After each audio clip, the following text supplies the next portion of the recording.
જય કિસાન જય ભારત। ખેડૂત મિત્રો, આજે હું તમને એક માહિતી આપવા જઈ રહ્યો છું। એ માહિતી સોલાર કંપનીઓને લગતી છે અને તમારા માટે ખૂબ જ ઉપયોગી છે। ઘણા ખેડૂતો હારીજ તાલુકામાં, પાટણ જિલ્લાના હારીજ તાલુકાના કાતરા ગામમાં આદિત્ય બિરલા સોલાર કંપનીનો પ્રોજેક્ટ 300 મેગાવોટ આવ્યો।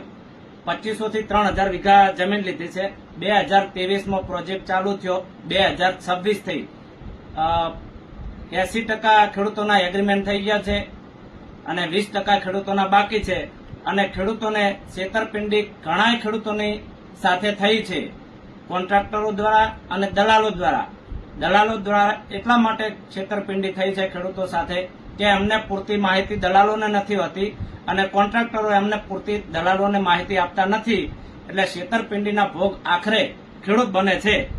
ઘણા દલાલો એમ અમને કહેતા હતા અને ફોન પણ આવ્યા હતા અને અમારો અવાજ દબાવવા માટે ઘણી બધી કોશિશો કરી છે।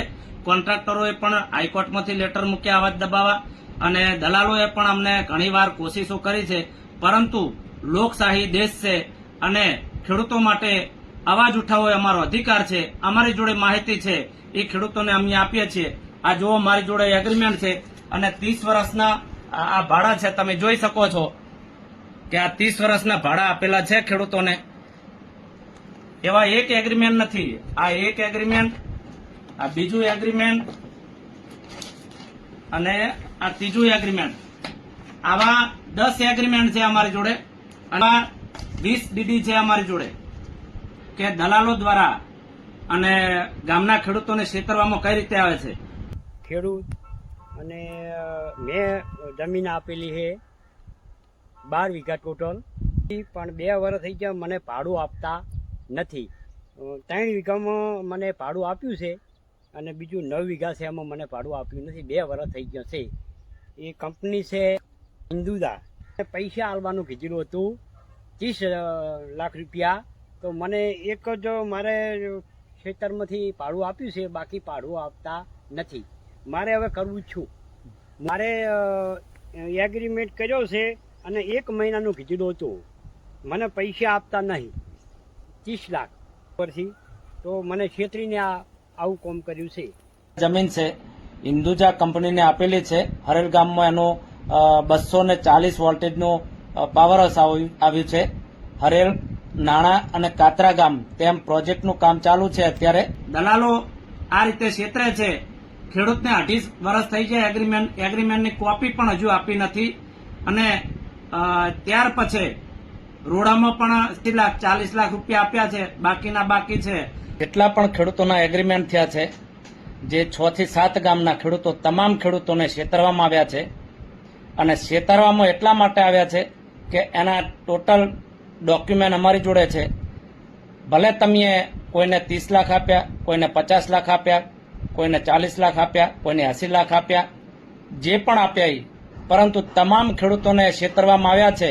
એગ્રીમેન્ટ સાથે કહું છું અને પ્રૂફ સાથે કહું છું, એટલે તમામ ખેડૂતોને કહેવા માંગુ છું કે સાવચેતીને રહેજો, નહીં તો આ કોન્ટ્રાક્ટરો અને આ દલાલો આવતા વર્ષોમાં તમારી જમીન છે ને બાપ દાદાની, એ જમીન એક સહાડો નહીં રહેવા દે અને જમીન વિહોણા કરી દેશે। અને કોઈને વિરોધ કરવો હોય તો અમારો કરી શકે છે, અને એ પણ ડોક્યુમેન્ટ સાથે કરે, બાહ્યત વાતો નહીં। અને જેને પણ પ્રૂફ જોવે એ અમારી જોડે આવે। કોઈ પણ સોલાર કંપની હોય, કોઈ પણ પ્રોજેક્ટ હોય તો તમામ ખેડૂતોને એક સમાન રાખવાના હોય। કોઈ ખેડૂતને ભેદભાવ કરવામાં નથી આવતો, પરંતુ અહીંયા તો તમામ ખેડૂતો સાથે ભેદભાવ અને અન્યાય કરવામાં આવ્યો છે। અને ખેડૂતો જો આજે જાગૃત નહીં બનો તો આવતા સમયમાં વાલા કરીને તમારા પોતાના જ લોકો તમને ફ્રોડના ભોગ બનાવશે અને લાલચમાં આવતા નહીં। જ્યાં સુધી તમારા એકાઉન્ટમાં પૈસા ના આવે અથવા તો ચેક ના આપે ત્યાં સુધી કોરા કાગળમાં પણ સાઇન ના કરતા, નહીતર ફ્રોડના ભોગ જરૂરથી તમે બનશો। એટલે તમામ ખેડૂતોને કહેવા માંગુ છું કે આવા છેતરપિંડીના ભોગ ના બનશો। તમે જમીન આપો એમાં અમારો વિરોધ નથી, પરંતુ તમે ફ્રોડના શિકાર થાવ છો અને મારા ગુજરાતના ખેડૂતો અને મારા ગામના ખેડૂતોનો અને તાલુકાના ખેડૂતો સાથે જ્યારે છેતરપિંડી અને ફ્રોડ કરે તો અમારે અવાજ ઉઠાવવો પડે અને ચોક્કસથી એમના માટે લડવું પડે। હંમેશા અમે હાજર છીએ, એમની સાથે જ. આપણી જોડે પૂરતી માહિતી નથી. 30 વર્ષ માટે જે આપણે જમીન આપીએ છીએ માહિતી પૂર્ણ લો.